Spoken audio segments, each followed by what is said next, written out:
Hello everybody and welcome back to a brand new video. Make sure you like this video down below and subscribe to the channel. But before we get started, I have to tell you guys about my friends over at My Patriot Supply. We're facing an uncertain future, my friends, and the next few weeks will set the tone for the next 4 years. Do you really want to be caught unprepared if things suddenly take a turn for the worst? Because you don't have to. You can start preparing today so you have enough emergency food, water, and other essentials on hand at all times no matter what happens. It's best to have at least a 1-month supply of food and water for everyone in your household, and you want long-term storage food that lasts up to 25 years so it's ready whenever you need it.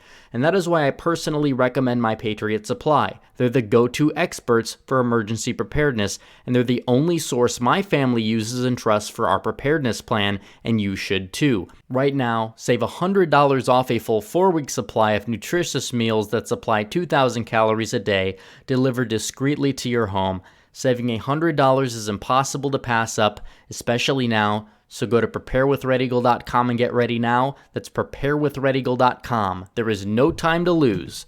Do it now. And it's important that we talk about the Republican establishment today because Donald Trump acknowledges that the Republican establishment has left him out to dry. He is there to fend for himself.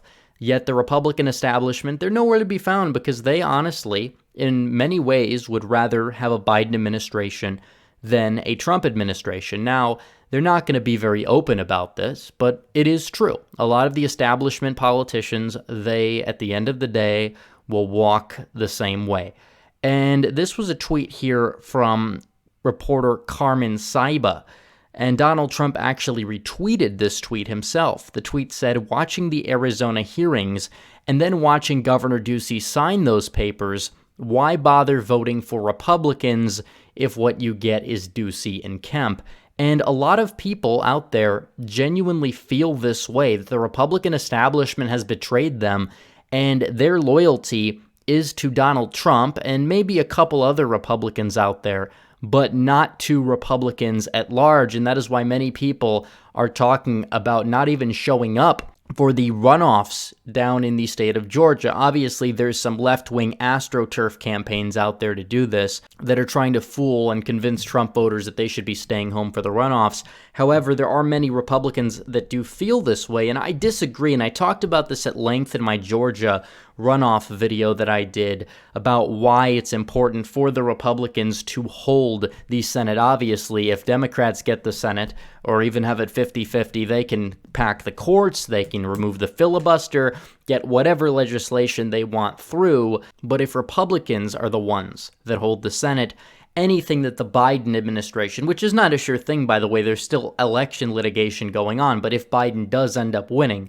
and does take over as president, he will be able to get nothing done if Republicans hold just 1 out of the 2 Georgia runoff seats. And this was a report here from Illinois Senator Mike Braun, who in my opinion is very much a RINO to a large degree. Again, we saw him go head-to-head against Tucker Carlson. They were actually arguing back at the BLM riots, and Braun was showing some signs of giving in to them, and he's not very well liked within the Republican Party as a result of his actions surrounding the whole BLM riots this summer. But Braun, he is also more concerned about the Georgia runoffs, and again, I don't think we should be more concerned about the runoffs right now, but Braun on the ground in Indiana, a very Trumpian state, the state of Indiana, this election cycle, it voted for Trump by 16 percentage points, and this was also a state that voted for Obama in 2008, mind you. It's a very populist state. It's a very Trumpian state. And Braun is having trouble controlling his own constituencies with his agenda. And you see a lot of the Republicans that are out there, they're still concerned about the presidential election, and rightfully so. I think that Georgia, talking about Georgia, we'll get to Georgia, but the presidential election, are the chances slim? Yes, but they are non-zero that Donald Trump will be reelected. So it's important to talk about here. But the constituency is not in line with the interests of the establishment, and this is just symbolic of that. You see what happens with Ducey and Kemp, and now you're seeing the Indiana senators say, give it up, basically. He's more focused on the runoffs than the presidential election, which is not the right mindset to have. And it's important to understand where the RINOs are coming from and to differentiate between the RINOs and the actual authentic conservatives. For example, RINOs, they are controlled by the establishment. They are controlled by the big donors. They are controlled by our institutions, and the so-called conservative institutions that have conserved absolutely nothing since the 1960s and have arguably led to the demise of American society and American culture just as much as the mainstream left institutions have, because they're not willing to stand up or fight for anything when they have the opportunity. And 2022, if Biden wins, it is going to be a red wave, but is it really worth it if you don't have the right Republicans that get in there? This is another thing, because we need Republicans that are not owned by the establishment. And we've seen many Republicans that were authentic conservatives, or at least talked like authentic conservatives, that were able to win their primaries, which is very important. You saw several incumbents. Out of Colorado, I believe Scott Tipton, he lost his primary. Denver Riggleman in Virginia lost his primary, and a lot of these people had no problem winning the general election, no matter how controversial they were. I know in Georgia's 14th district, you had a very controversial woman, Marjorie Greene, who I wouldn't necessarily say is unabashed conservative, but she did believe in some conspiracy theories, and it kind of derailed her publicity for her campaign, but she actually set a record in her district in terms of percentage-wise. So the Republicans are able to win the general election no matter what. It really comes down to turnout, and 2022 will be a year where you will see a new wave of Republicans rise, and it will make the Tea Party look like an actual Tea Party, and except this movement will have enough to sustain itself moving forward. It's called America First. It's called authentic conservatism. And that's going to happen whether Donald Trump wins or loses the election. You're going to see the party purged of the RINOs. And speaking about how it's possible for Republicans to win with outsiders in certain primaries, that might be a little controversial to say the least, because if you're anti-establishment, you're usually controversial. The left and the right, they're going to spend time and energy attacking you no matter what. But either way, there are over 100 districts in this country that will stay Republican no matter what. Donald Trump won them by 20 to 30 points, potentially even more than that in some instances. 100 districts, potentially even a little bit more than 100 districts. And at the same time, that is not just PVI, that is how much Trump won them by. You have almost 30 districts. Donald Trump got over 70% of the vote in as well in 2016 and 2020. It's important that we have a new Republican wave rising of authentic conservatism. And when I'm talking about authentic conservatism, it is not what the establishment puts out there, not even what the establishment is putting out as authentic conservatism. When we talk about authentic conservatism, we talk about trade protectionism, not just conserving the free market, but conserving what makes America great to begin with. Obviously, we talk about social issues. You need them to support the Second Amendment. We need them to be vehemently anti-abortion in some instances, even to the point where they're pushing for a national heartbeat bill. We need them to put small businesses first over big corporations and not be afraid to put morality over the market and end big tech censorship.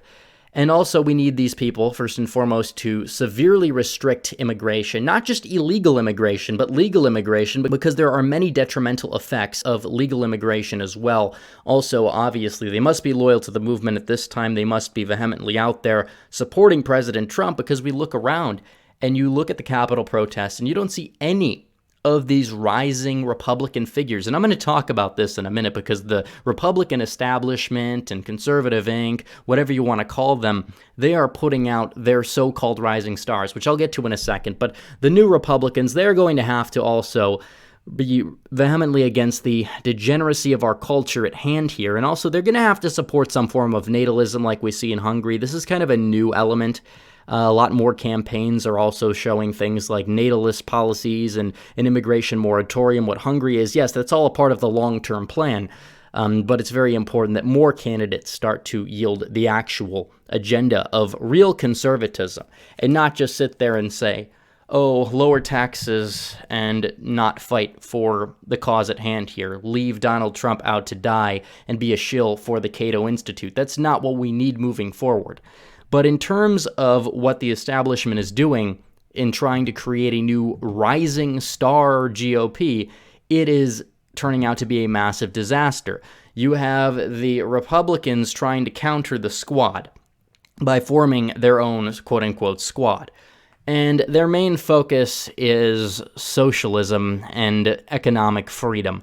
That's not going to win over middle America. Obviously, we oppose socialism. But making that the cause of the campaigner focus is not something that we should be doing right now. And you look at who's a part of this. It's not actual conservatives. Is Paul Gosar in here? No, he's not. You have Nicole Malliotakis, who did not support Donald Trump until 2018. And you have several other never-Trumpers and Carlos Jimenez, who again is a good fit for Miami, but he endorsed Hillary Clinton in 2016. These are not our friends. This is who the Republican Party wants to be the face of the party. These people are not the face of the party. They don't represent the party in any way, shape, and form in terms of authentic conservatism. You look at Donald Trump's campaign. What did it do? It actually brought together a coalition. Many people were disaffected by politics and the politicians of yesteryear. And now they're putting forward the politicians of yesteryear. And you put lipstick on a pig. It's still a pig. That's the way it is. And that's what the Republican establishment is now trying to do by trying to co-opt Trump's movement and co-opt Trump's agenda. In terms of people asking about socialism and saying, why shouldn't our focus to be defeat socialism? It's a key rising element of the Democrats. You have AOC with these crazy policies. And that is true. You have to defeat AOC. You have to defeat the crazy policies. But saying Venezuela this and pick yourself up, that can only go so far, especially with the millennial generation. You need to provide solutions to healthcare.